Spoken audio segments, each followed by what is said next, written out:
Now from the University of Okoboji, it's Okoboji Broadcast with Jeff Thee. Welcome to Okoboji Broadcast, everybody. I'm Jeff Thee, coming to you again from the Dickinson County Museum. I have Sue Haburn here with me today. She is the collections manager. Quite the title, isn't it? That is a wonderful title. Much better than anything I've ever had, Sue. So we are talking today, and this is something, Sue, a lot of people can relate to, because a lot of people as youth, and I didn't grow up here, I was over in Algona, but every summer I came to summer camp here, church camp, and we're going to talk about that today. You've been looking into this. Oh yeah, I have a lot of experience with the camps as well. So we were discussing on a topic to have for our Wednesday morning conversations. And I said, well, let's talk about the church camps, because it's kind of interesting to look at the history behind them. And a lot of us, as you said, have the experience of going to church camps in the summer. Yeah. It's awesome. Well, let's go ahead and start taking a look All at, right. Here's the big map, everybody. Take a look at the weather system moving through here. Anyway, we have the 5 church camps that we have in the area. We have along West Okoboji. Along Miller's Bay here is the Presbyterian camp. Right. And then we have the Lutheran camp, which is sometimes called Ingham Lutheran Camp. Yep. Camp Okoboji. Right. Over by Emerson Bay. Yes. And then we have the Methodist camp, which is up here on the north side. Right. And we have Lutheran Lakeside, which is on east. Just right there, close East to Lake- Parks Marina there. Right, just south of town. So those are the 5 camps that have had influence in our area, and I can imagine kids that came loved the lake. Oh and my gosh! all of the activities that they had here. It was such.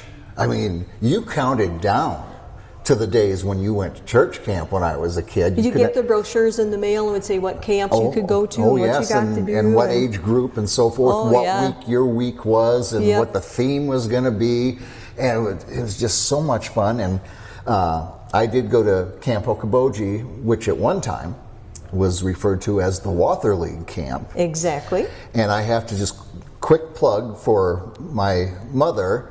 She always told the story of how when the Missouri Synod Lutheran purchased that, they had area, I think high school kids at the time, she was one of them, that came and they raked, they pick up sticks and got it all ready. So, yeah.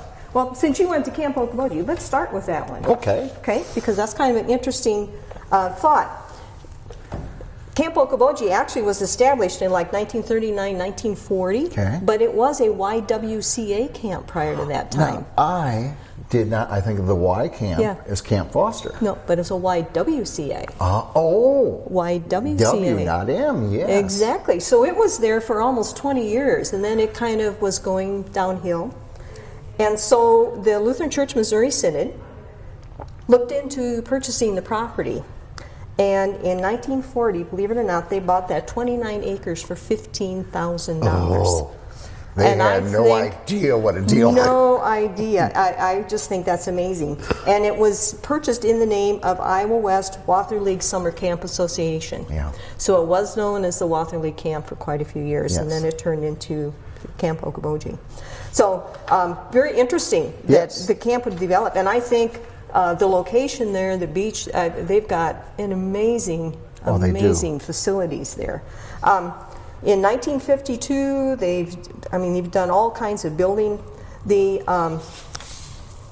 When they purchased the camp, all of the cabins were repaired and were painted dark brown with white trim. And if you go by there today, they're dark brown with white trim. It's never changed. And they were a few decades ago, I can assure you. And over 1,000 people turned out for the original dedication back in 1940. Okay. Yeah. So it has a long history. They still are doing camps all the time. Yes. And for those that are not familiar, the driveway is like just, you go there and then you're at Crescent Beach, so it's very close there. Yes. Yep. But wonderful programs.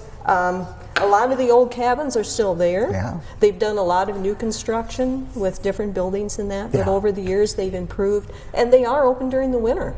People don't understand that they do have a lot of facilities that are open during the winter too. Yeah. So, and they've got the Christian Youth Center, I think it was called. Yep, Christian Life Center. Life Center, yes. Yep. Mm-hmm. And yeah, that's used year round, and that's where we would have our morning devotions and the view sing and dance. And yeah, the view of Lake Okoboji is incredible. It was pretty incredible.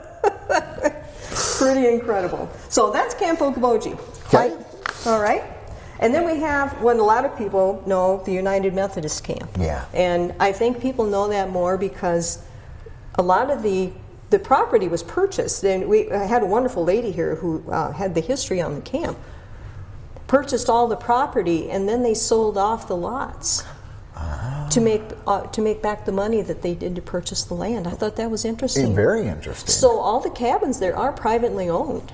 And I didn't, I mean, other than what the church uses for the camp, right.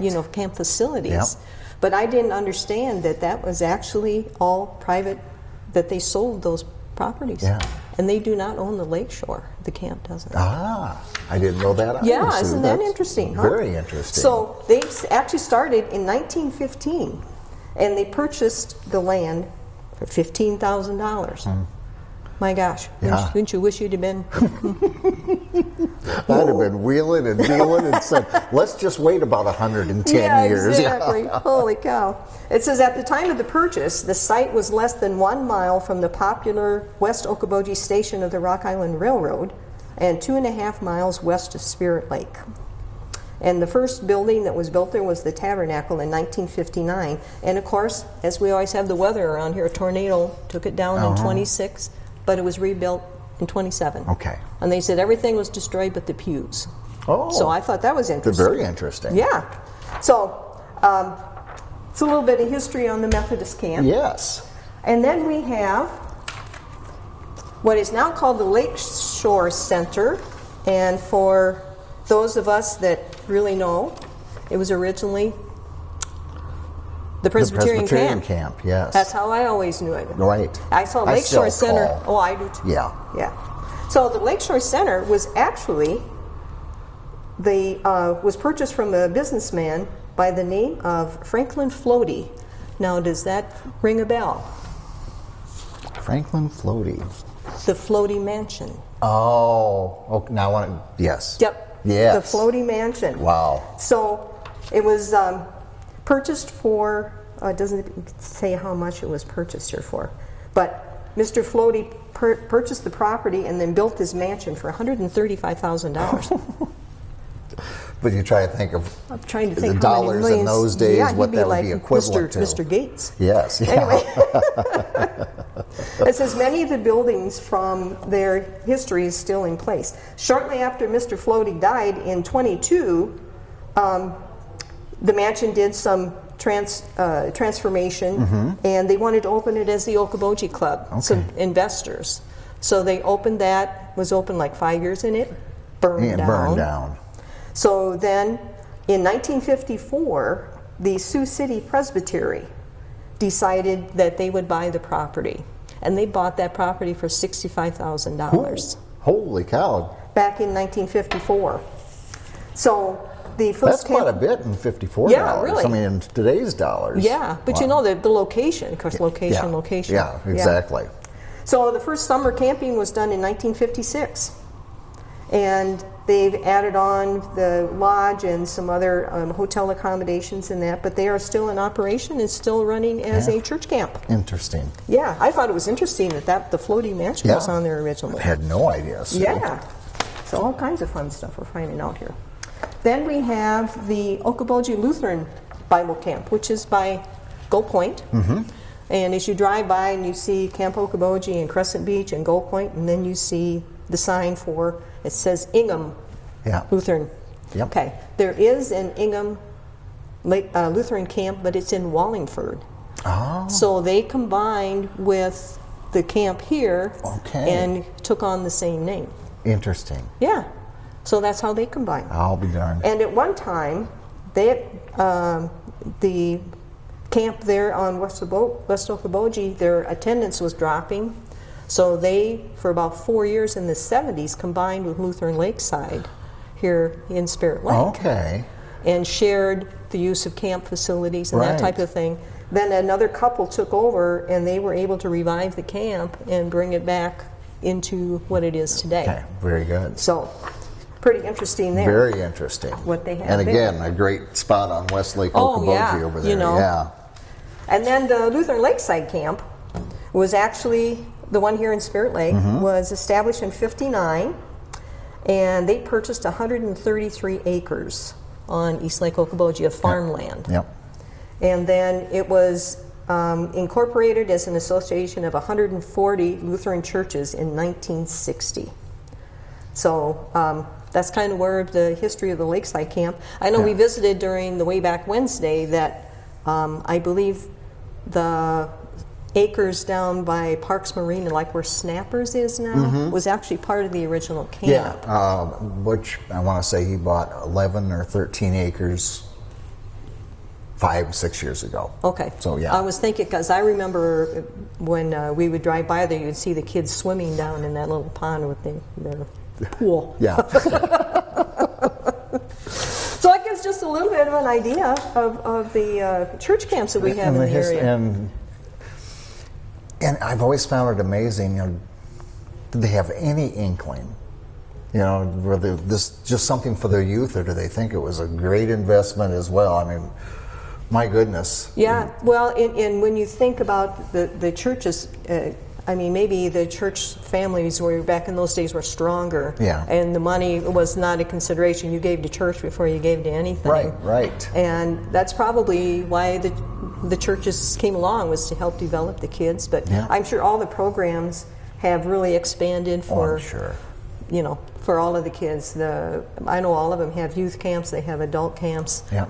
They're open for groups to come in. Somebody shared a story about cheerleaders coming in. Yeah, sure. Gee, gosh. I know people have had their family reunions there, or, and so forth, and wedding destination and everything. And fairly inexpensive in comparison to other around here. And then you have camp food too. Oh yeah. Oh yeah.